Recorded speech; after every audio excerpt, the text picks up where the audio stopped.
what we are seeing is the relationship between paper and physical becoming very, very strained. And I think it's a symptom of the end of the fiat currency system.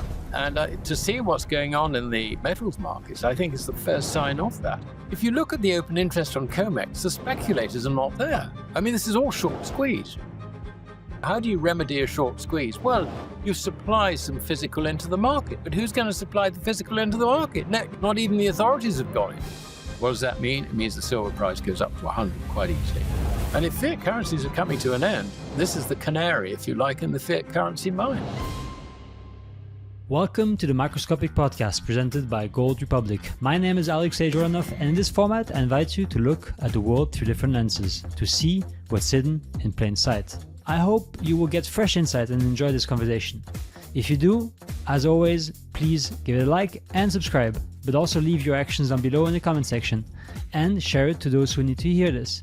But before I start, I'd like you to know that if you open an account at Gold Republic, you will receive 1 free gram of gold. Just click on the link in the description.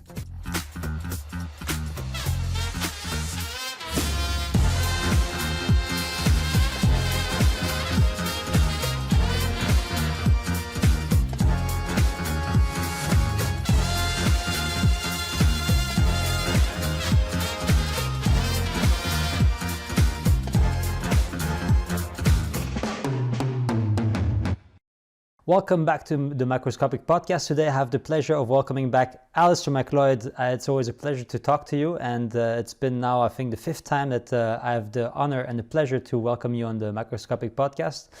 I've been just telling you that we've been in London recently and joining the central bankers seminar that reunited a lot of especially former central bankers like Mervyn King, former governor of the Bank of England. I was seated next to the guy, John Newgate, who actually sold the gold under Gordon Brown, which was also kind of surreal. He had to push the sell button. And as you know, I've also interviewed Bill White, who had to sell the Canadian gold as well. So I've met the guys who sold the gold in the Bank of Canada and England respectively. So that was quite an experience. And one of the things that I've told you before we started recording the conversation, that one topic that they did not discuss during this whole seminar of a whole day, they talked about Europe and the fracture of Europe and how to solve all of those problems, but one thing they didn't talk about, and this was gold.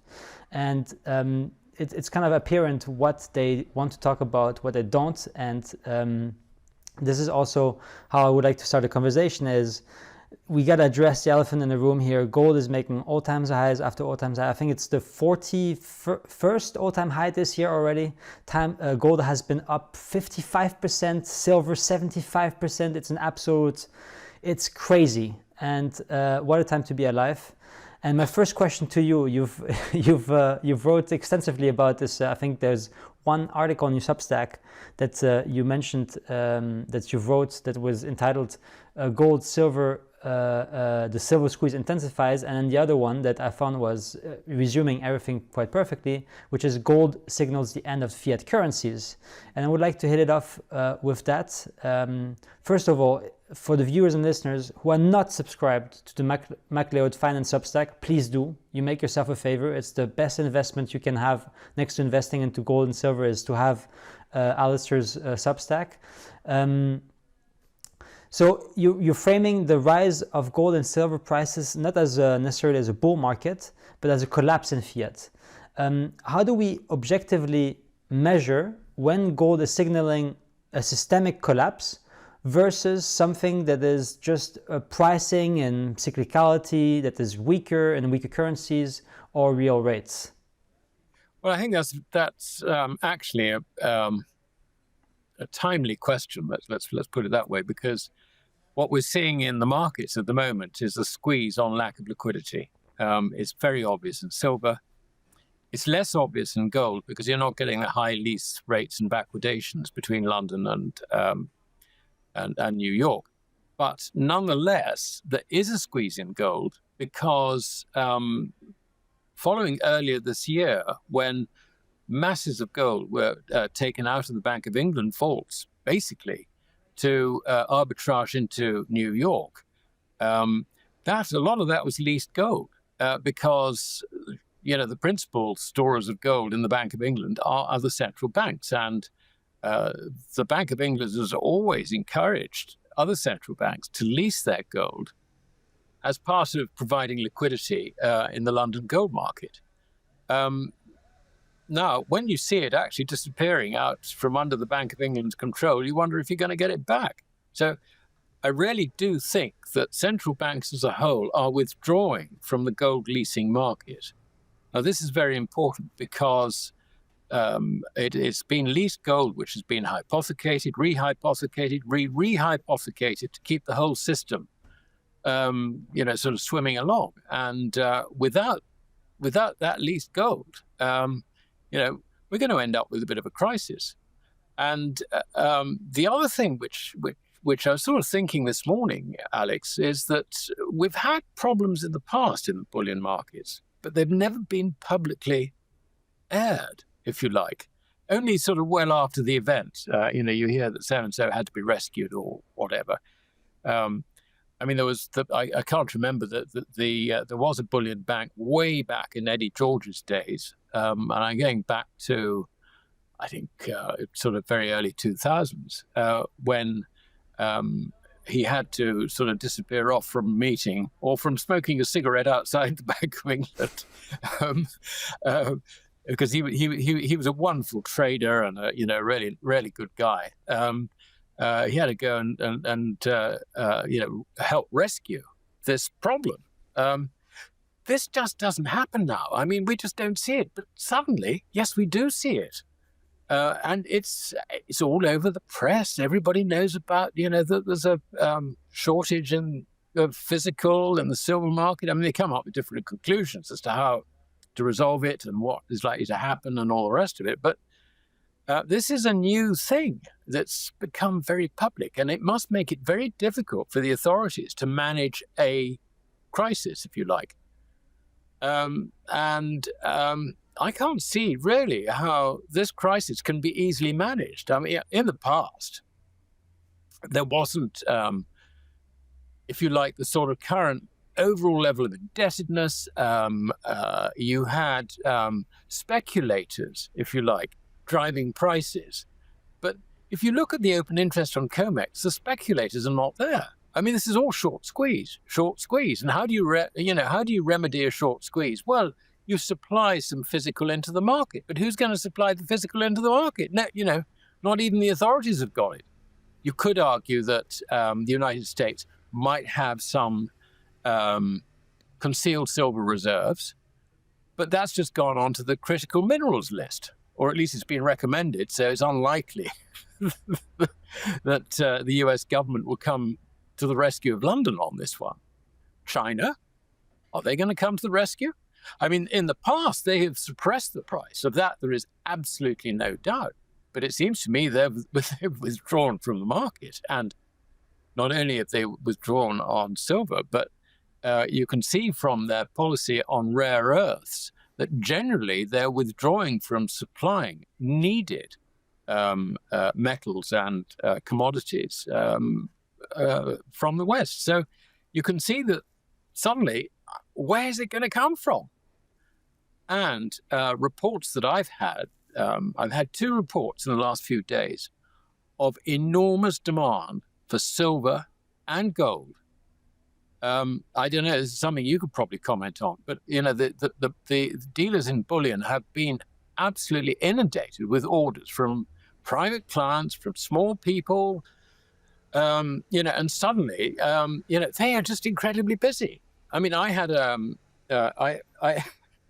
I was meant to be doing a podcast earlier on this morning, but the people I was doing it with phoned me yesterday and said, "Look, do you mind awfully if we put it off because we're so busy, we just haven't got the time to do it." So this is new, and all this publicity is just driving extra demand. People are just getting in because they haven't got any. So they're trying to get into these bullion markets. So coming back to your question, I mean, there is no doubt that what's going on in the markets at the moment is specific to precious metals, driving up their values. But this is against a longer term background of what's really happening, and that is it's the values of the paper currencies falling rather than the values of gold and silver rising. Though this squeeze is actually changing that relationship quite a bit. Indeed, I can only confirm to you that we've had insane days, and that we have a team that works really much harder than usual to meet the demand of delivery, because we also deliver physical into our vaults, and all of that process is obviously taking longer. You've just mentioned now with the silver shortage and the physical shortage, we've seen, for example, headlines in Australia, ABC billion, having long queues of people that try to go and buy physical gold and silver. We have also shortages of silver, as you said. There's huge backwardations. The whole gold and silver derivatives market is actually breaking down, if I understand it correctly from your perspective. But how can we make sure that this time is really something different compared to, for example, changes that are due to Basel III, for example, or ETF arbitrage? What are the telling signs that don't lie? Well, I think what you've got to look at is the relationship between speculation and changes in the price. I mean, Comex is an openly visible market on this one.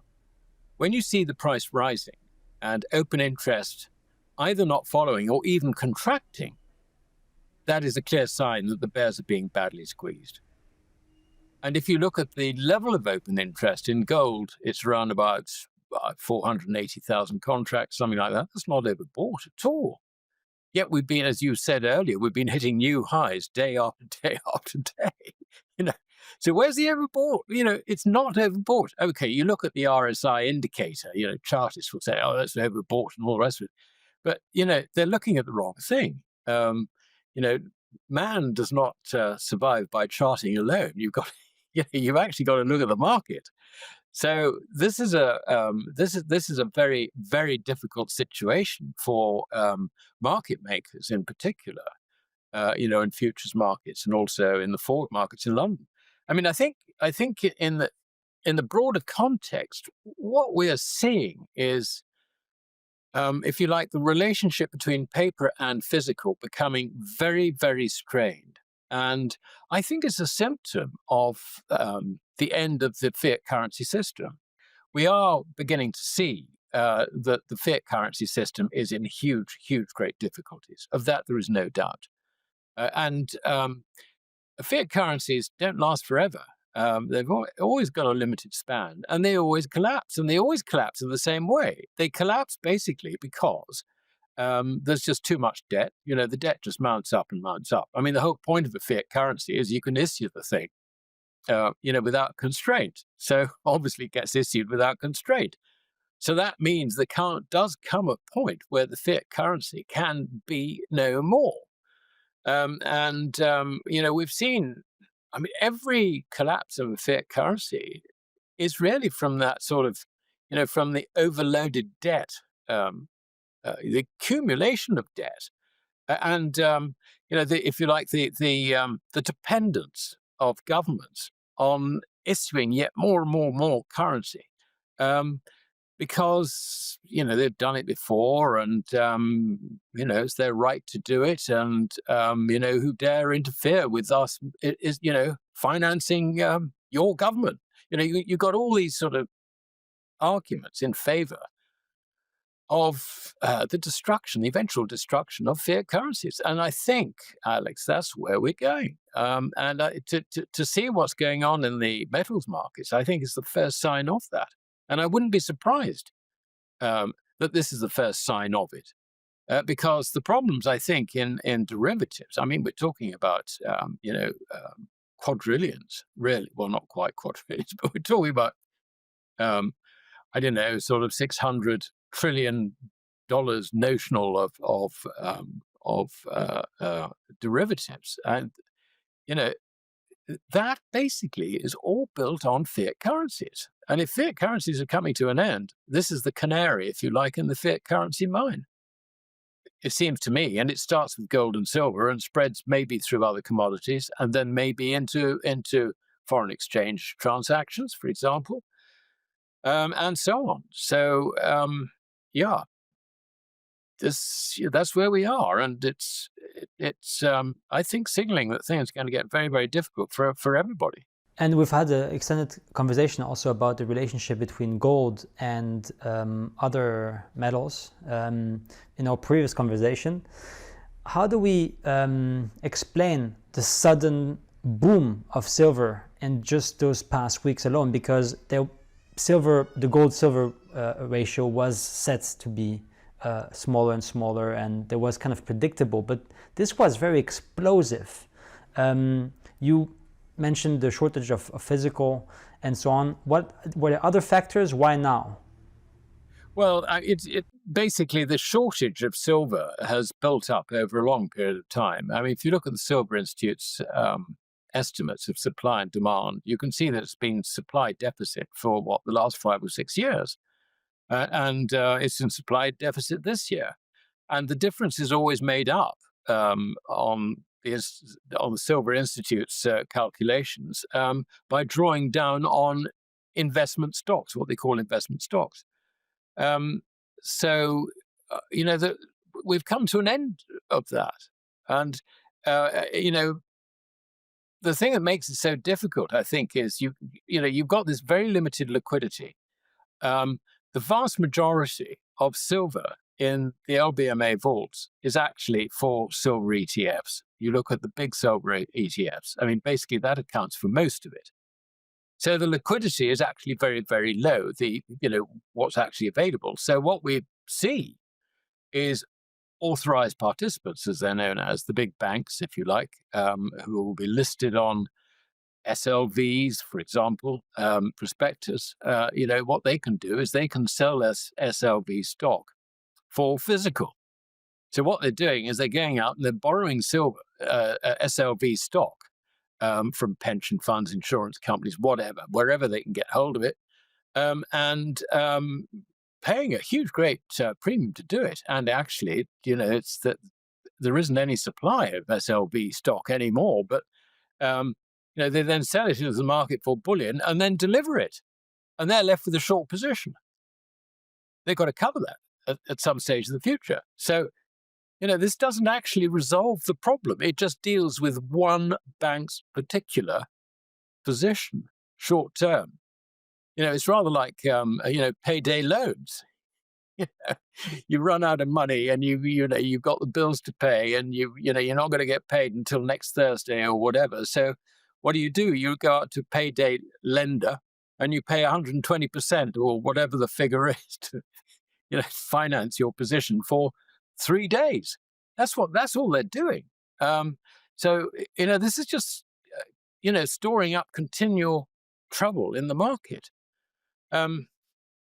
I just don't see how this one can really be resolved, because the problem is that all this is going into secure hands. I mean, people are hoarding the stuff effectively, and now because this is so public, people are subscribing for, guess what? ETFs, silver ETFs, which is reducing. I mean, the silver, the managers of silver ETFs they've got a problem, because they've got to now try and find some silver. And there's very little available in the market. So all these talks about flying silver from New York back to London, I should think most of that silver is spoken for by the ETFs. I mean, when's it going to end, Alex? I just cannot see. This squeeze, I think, has got a long way to go, I must say. I mean, the other thing is that you're looking at a gold to silver ratio of around about, it's just under 80. That is very, very high, particularly if you take the view that we are coming to the end of a fiat currency system. Because the other side of the end of a fiat currency system is the repatriation of gold into its rightful position, which in everyone's common law is final settlement without counterparty risk It is the true money. And silver has a subsidiary role in that. So we're likely to see the gold-silver ratio fall very substantially. What does that mean? It means the silver price goes up to 100 quite easily. I mean, don't hold me to a particular figure, but, for example. And I think the market is getting the sense of this. And certainly for private investors who feel that they might have missed the gold boat, having maybe taken profits at $2,000 or $2,070 when you remember that was the top of the trading range for some time, regretting it and thinking we've got to get back in. But how do you buy gold at $4,130 when you've sold it $100 or $1,000 or $2,000 below the current level? This is a psychological nightmare for investors. So what do? Buy silver. It's far cheaper. That way you get it back in the ride, with a little bit of self-respect preserved. So this silver thing is actually very, very serious and continuing. Do you expect, I've seen reports of central banks maybe considering even adding silver to their balance sheet? Well, I don't take that seriously. No, there was a report which got everybody slightly excited that the Saudis were buying silver. But that actually was the Saudi central bank acting on behalf of a wealth fund, their own wealth fund. So that's not something that would be on the balance sheet as reserves. The Chinese central bank handles all the state's silver purchases and sales. It does that anyway, but it doesn't. This is not something that they put on their own balance sheet. But other than that, I think that central banks are basically out of it. I would think that governments may or may not accumulate silver for whatever purpose. I could see, for example, perhaps the Indian government might be interested in accumulating silver because it is trying to develop a solar, photovoltaic solar, industry thing. But I would think that rather than the Indian government actually doing it, I think they would, their approach, if you like, is to encourage the larger multinational Indian-based corporations to develop their photovoltaic industry. So that certainly is happening with outfits like Reliance Industries, which is a very, very big Indian-based business. So central banks are basically not involved in it. No, I would discount that entirely. And in terms of, for example, now because you talked about ETFs, that if the silver squeeze persists, then most ETFs will go bust because they will not be able to cover the actual underlying asset. Do you think that's very likely to happen? Can they let this happen? What would be the actions they would take to prevent this? Well, I think about the only thing they can do is go to the refiners and say, please let us have some. The refiners will say, join the queue. And then they say, okay, we're in the queue. That's about all they can do. They can pick up bits. One thing that has been happening, actually, and this is the way in which they would do it, I think, if I was running an ETF, is to stand for delivery on Comex. Already the stands for delivery on Comex, I think, I haven't got the figure in my head, it was well over 11,000 tons of silver this year so far. If you put it into context of global mine supply, so far, the delivery of silver, the stands for delivery, not necessarily going out of the warehouses, but stands for delivery. In other words, we can assume this is going into hoarders' hands, if you like, including ETFs. It's the equivalent of, I think, it's almost 60% of global mine production. Given so far this year. So, global mine production is about 800 million ounces. So we're looking at global mine production for 10 months of the year, which is where we've got to. And Comex is delivering. It's the largest silver mine in the world. It's also the largest gold mine, but I mean, in terms of silver mine, this is supplying the equivalent of roughly 55 to 60% of global mine supply from this source alone. So that's one way in which I would do it if I was in the unfortunate position of having to manage a rapidly expanding ETF.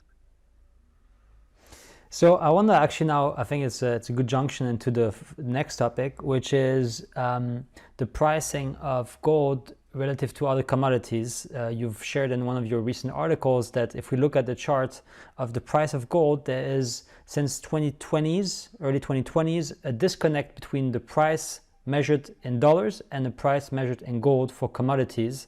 How do you explain then that gap? It has to do with obviously the fact that there's decoupling, that gold leads, but can we expect then even bigger rally than in commodities catching up on that mean? The answer to that is yes. To explain why, we have to understand that over long periods of time, gold's purchasing power is relatively stable. So we can assume that the prices, let us say, of 150 years ago, or even more in many cases where you've got records, should be similar to the prices today. But the consequence of the fiat currency system has been to depress, in real terms, in gold terms, the values of commodities as a whole. Now, the article you're referring to, I demonstrated this with a basket of base metals. And that basket of base metals works out at being priced in gold at an 80% discount to its value at 1900, the year 1900. Now, that is obviously absolutely crazy. I mean, we can expect some volatility. I mean, if it was, let us say, at a 20% discount or a 30% discount, or indeed a 20 or 30% premium, we'd say, okay, that's normal volatility. Within the bounds of normal volatility, we wouldn't really draw any specific conclusions from that. But when you're 80% discount on the long-term value of the basket, it's very, very undervalued. So what we will see, I believe, with the collapse, if you like, or the ending of the fiat currency system, is we will see these metal prices rise in real terms, which can only be measured by their price in gold, as well as in terms of the falling purchasing power of the fiat currencies as they quietly die. So what you're going to get is far higher dollar, euro, yen, sterling prices for base metals. And with the catch-up factor, this could even overtake the value of gold reflected in fiat currencies because it is at such a discount. Now, I'm sure that many economists would say, well, how is this possible? Because, we're on the verge of recession and all this sort of stuff. And so, demand for these things is going to drop. But this is not a demand story. This is a valuation story. That's the first thing I would make. The second point I would make is that roughly 70% of the world's population is rapidly industrializing. It's us who are in trouble, not BRICS, Shanghai Cooperation Organization, China, Russia. I mean, they basically are revolutionizing what we used to call the emerging world. They're rapidly industrializing. They will need these commodities. And the thing that's very worrying is that it's not just base metals. You get the same story if you look at the value of a basket, let's say, of raw materials, foodstuffs, all these things, energy as well, priced in gold. They are all massively undervalued. And the collapse of fiat currencies is going to bring this out. It's bound to. It really is bound to, because the majority of the world is, far larger in terms of population than us, is going to demand this stuff anyway. So, what I would see is a new phase, if you like, of inflation, what they call inflation, which actually is just loss of purchasing power of the currency. That's going to be upon us. And we're going to see prices rising very, very rapidly over the next 2 to 3 years. I don't know how long it'll take before the currencies actually, sort of finally become worthless. But that is the direction in which they're going. And if a currency becomes worthless, then by definition, prices in those currencies just go sky high. Infinity, whatever. So, this I think is the outlook, and I can't see that anyone else is really thinking ahead in this way. They're all sort of thinking, well, we're going to get a cut in interest rates by the year end from the Fed, or maybe even 2. It's the Fed are in control, and oh, come on, they're not. I mean, they've actually got a very, very difficult hand to play, and I don't think it's playable. And it's not helped by President Trump. A very good example of where this is, American power has all gone absolutely wrong is this recent spat with China, where China said, right, we're going to restrict exports of rare earths. They control the markets in these things. Trump turns around and says, well, if that's what you're going to do, I'm going to raise tariffs by another 100%. What do the Chinese do? They say, your problem, mate. We don't care. We don't like you. We don't want to deal with you. You're less than 10% of our export trade. So we don't care. That's not our focus. That's not where we're going. We don't want your currency. We don't necessarily need your trade. So, yeah, I'm afraid the ban on rare earth stays. What does Trump do? Tries to back down. There's a phrase they have it in taco. Taco, yes. Trump always chickens out. But when he chickened out again on India and Modi. I mean, he turned around to Modi and threatened, I think it's 50% tariffs, unless they stopped refining Russian oil. And Modi allegedly refused to pick up the telephone to Trump on several occasions. And then in the following week, guess where he was? He was in China, hugging and kissing with Putin and Xi. That tells the story. America has lost the plot completely. I think there is, I think there are some reasonable thinkers in the deep state. I think now what they're doing, they actually do realize this. And so what they're doing is they're thinking, okay, we got to control the bit of world we can control, which is the Americas.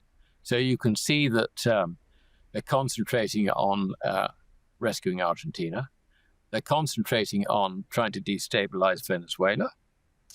And my guess is that the next one is that they'll try and get Brazil out of BRICS and into their camp. So I think that's where America is going. I think there's a sort of tacit admission that they've lost the geopolitical fight against China and Russia. Maybe not entirely, but there's a plan B, I think, to just control the Americas and just retreat to that. But if they do that, you've still got the problem that the majority of the world is going to get rid of the dollar, and probably very, very quickly. And as the dollar itself sinks in its purchasing power, you can see that the Chinese have already put into place the facilities to make the yuan exchangeable for gold. I mean, the SGE has opened vaults in Hong Kong. They're building a vault in Saudi Arabia. And there's also talk of various facilities to exchange gold for yuan in Southeast Asia. So, this is happening. And I think at some stage, to protect the yuan, the Chinese can just flick a switch and say, right, this is the exchange rate. Boom. And it'll be not for, lowly people like us. It'll be for, at a governmental level, rather like a sort of Bretton Woods Mark II, if you like. I think that's the way China sees it. But they'll have to protect their own currency from the fallout, I think, of a collapsing Western fiat currency system. Sorry to interrupt this episode, but I'd like to tell you more about what we do at Gold Republic. At Gold Republic, we provide physical gold, silver, and platinum, fully insured, fully in your name, fully allocated, in top-tier vaults, securely saved in Amsterdam, Zurich, and Frankfurt. No paper promises, just real ownership, full transparency on your name. We are fully regulated and conduct regular independent audits of our vaults, with more than 700 million euros of precious metals under custody and 70,000 investors that trust us in the last 15 years. Our top-rated app gives you full control.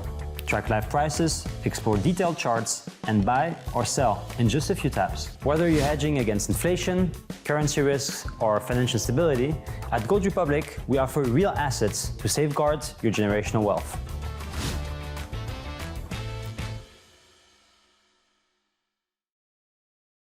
Yes, and I've also spoken with with Willem Middelkoop recently about the weaponization of not the dollar, but gold in that sense, of all these BRIC countries backing, especially China and Russia, their currencies with gold and commodities, and that this might be a split of monetary system, one that is the fiat dollar one, and on the other hand, you have a commodity-driven one backed by gold. If we now look at also in history the comparable periods that led up to those type of setups, you've mentioned the Weimar experience in Germany, where in the 1918 till 1920 there was the post-war inflation phase. Yep. And you've also compared it to the US and the G7.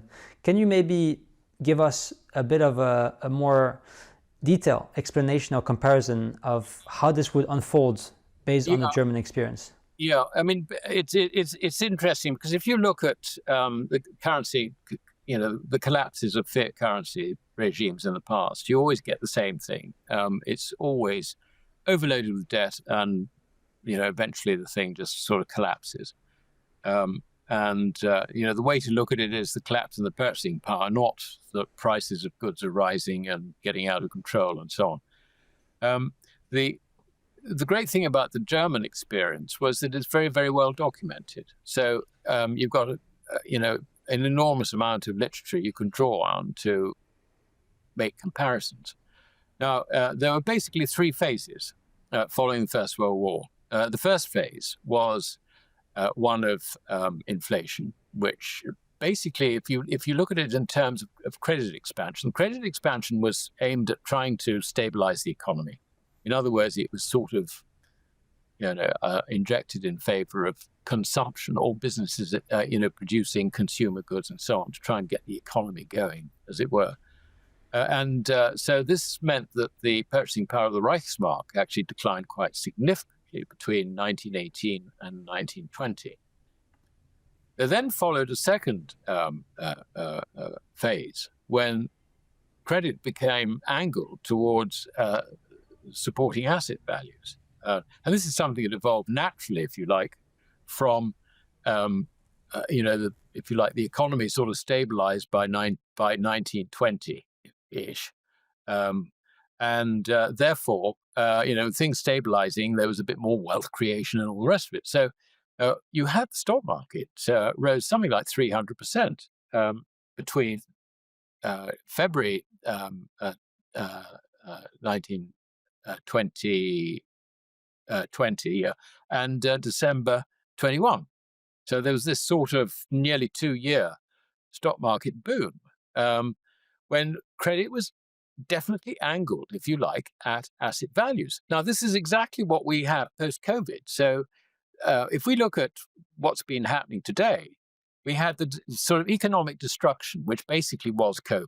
I mean, economies more or less halted. You then had an initial bout of inflation, which followed the creation of all the extra debt and all the rest of it, and trying to get economies going. So the surprise in all this was inflation and bond yields having to rise. That was the first thing. Even though we've had that first rise, bond yields have consolidated. They've just moved sideways. They haven't really gone anywhere for the last 2 years. But during that time, the increase, if you like, in the amount of credit has been angled at assets, financing the acquisition of assets. And so you've got a stock market boom. I mean, the S&P's gone up, from, I think, around about 4,000, current level, 6,700 or whatever it is. You've had other sort of phenomena like Bitcoin and all the rest of it. So you've got all this puff, puff, puff going on, and we all feel very wealthy, as investors. But the position of the man in the street, the ordinary laborer, is exactly the same as the position of the man in the street, the ordinary laborer in Germany, through that acid inflation period. It was the middle classes that did extremely well out of this, not the lower classes. Then in December 21, the market peaked and it began to crash. It was the end of the bubble, the end of the credit bubble. What then happened was we had the collapse of the Reichsmark, and it collapsed from that moment. It began to collapse from that moment, accelerating into its collapse until it finally became pretty much worthless in November 1923. Now, that third phase we have yet to go through. The third phase will be triggered by a collapse of the credit bubble. This credit bubble is the largest in history. Just look at the amount of debt. If you don't believe, if you find it difficult to understand the amount of credit that's been thrown at the system, at the financial system, just look at the debt side of it. It is by far the largest. And on top of that, of course, we've also got the effect, if you like, of Trump's beautiful tariffs, which are so disruptive to industry, supply chains, and all the rest of it. That is going to have an effect on prices. Lots of people say, well, it's not happening so far, so that's, that story's obviously wrong, but they don't understand the Cantillon effect, whereby, prices, when they start, when they start rising on the back of currency dilution or tariffs, it's something that takes time to work through the system. In a year's time, you'll see that prices are rising very, very rapidly, not just from the commodity side, which we've already discussed, but also from the collapse in the purchasing power of the currencies, which, of course, will not be understood. And this is not meant to happen because the economy will be in recession or whatever. But all that does, it means that governments' finances just get screwed and they need to borrow even more, driving up bond yields. So that phase, if you like, that third phase, which destroyed the Reichsmark, is just ahead of us.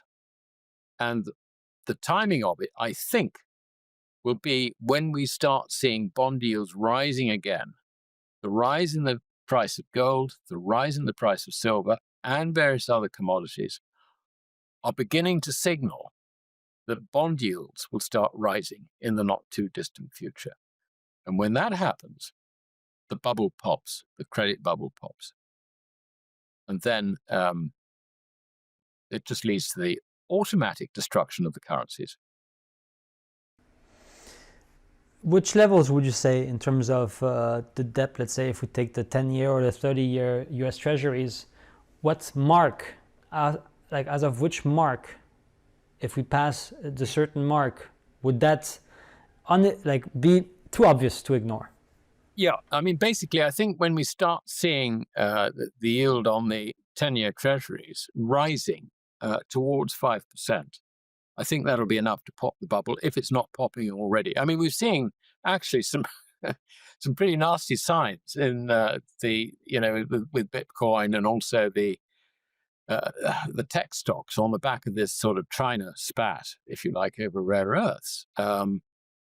It may not need higher bond yields to actually trigger the collapse, but I think it's if there is a definite cause, I would say that the bond yields are likely to be the factor. If you see that 10-year moving up towards, say through 4.5%, currently it's a bit over 4%, moving up through 4.5%, looking like it's going higher, then that's bad news. If you look at the 30-year Treasury, I think if it breaks 5%, 5.1% was the previous high, if it breaks 5%, then that's going to go on its way to well over 10%. And I think at that stage, I think everybody will be running for cover. And on top of that, the trend of cutting interest rates that the Fed has already started is also not helping into this, what also other people, if it's not hyperinflation, it definitely is stagflation, the environment we see, low growth with elevated amounts of inflation, and that concocts into an environment where also other central banks around the world, if we look at Europe, for example, that some say that the play of stablecoins, I'm not sure if you have a lot to comment about that, with the Genius Act, are a way to prop up the last buyers, like the buyers of last resort for treasuries, and that's in that specific case US treasuries. We've seen August auctions, very low demand, that's happened also recurrently, sorry, my English is is dysfunctional, just like the monetary system today, is recurring quite frequently. So do you think that this might, I don't know, delay a bit more the more elevated rates that you expect? Well, yeah, I've seen people push these arguments, but I think these are people who just don't understand credit. I mean, the idea of behind the Genius Act is really just to bring stablecoins under the regulatory umbrella, if you like, of the system. And I think in this case, probably the Treasury. The problem with stablecoins is that their issuance isn't something that you can just do. I mean, you've got to wait for demand. It's rather like a bank acting as a bank of deposit. You know, if there's a demand for a stablecoin, they will satisfy that demand by issuing stablecoin deposits. Yeah. And then they will go and invest the proceeds of that in short-term T-bills. 28 days maximum is the sort of idea. Now that makes sense. That makes sense. But, you know, the idea that you can actually expand credit on it, no, you can't. You know, the only expansion will be in the actual public demand for stablecoins, and that requires a bull market in Bitcoin and Ethereum and all the rest of it. Now they're falling apart, so you can forget that as a source of extra finance. If anything, I think that's going to contract. So I think we can dismiss that one. I think that there is only one way in which central banks, and particularly, let's say, the Fed, can actually manage this crisis. They will not be funding out along the yield curve. They will become increasingly dependent on short-term funding. So it will be the T-bill market which expands and expands and expands and funds the deficits, the increasing deficits from falling tax revenues, increasing welfare costs, which the federal government is going to face. So this is, if you like, it is producing debt which is near cash in order to generate cash. You see what I mean? This is highly inflationary, if you put it in conventional terms. That's the only way in which this can happen. And so, yeah, the Fed will be under pressure, increasing pressure, irresistible pressure to cut interest rates despite the outlook for long-term bond yields, because the government has to be funded. And it can't fund itself in a debt trap from rising bond yields at the long end. And of course, when you start doing that, you undermine the value of the currency. So your problems get even worse. I mean, it's inevitable. It's inevitable. And I see absolutely no sign of either the political class understanding this danger, or indeed the economists who advise them understanding this danger. I mean, we were talking earlier, I mean, you attended an on-fifth meeting in London, meeting many senior central bankers. And, you know, gold wasn't even mentioned in this. So, you know, they don't understand that real money is actually gold without counterparty risk, physical gold. And the rest of it is credit. They don't actually understand the implications of that. So, there's got to be, if you like, a Damascene conversion. First of all, amongst the advisors, then amongst the politicians who have got to sell it to an electorate that we've got to stabilize the value of our currencies. And it means we've got to stop chucking money at everything. Businesses have got to go bust. Welfare recipients are not going to get their welfare. Cut. That's it. And we've got to run surpluses and start paying down our debt. Now, we're nowhere near this. And even if they start paying down debt, that's not necessarily going to save the currency. The only thing that really saves the currency is to tie its value to gold. Otherwise, it's still fiat. Yeah, and to add a comment to what you said about central bankers know this very well. They know this. They just cannot admit it. And they are very intelligent people that have studied financial history. I was talking about this with Willem. We had a whole conversation just about that as well. And he was just saying this. He said, like, in all those years that he's been able to be among those people and have access to this think tank, he knows that those people, they know very well how financial history is in the world of gold. They cannot afford admitting it because that would undermine their model. And that's pretty logical. So they have tied interest of existential interest to not admit it, which is making it all the more confusing. Right, I stand corrected on that point, but which I fully accept. But I mean, we're talking about systemic groupthink. That's what's got to change, and I cannot see how that's going to change easily. And even those central bankers, who I do have a lot of respect for, even they may understand the difference between real money and fiat currencies. Their advisors don't. They employ God knows how many PhD economists and all the rest of it, and they're Keynesians or monetarists or whatever, and they're all macroeconomists. Macroeconomics is a non-science. You can boot out all the macroeconomics economists, say you're out of a job, and you'd be better off because at least you might have a chance of getting some reality back into the situation. But anyway. Yes.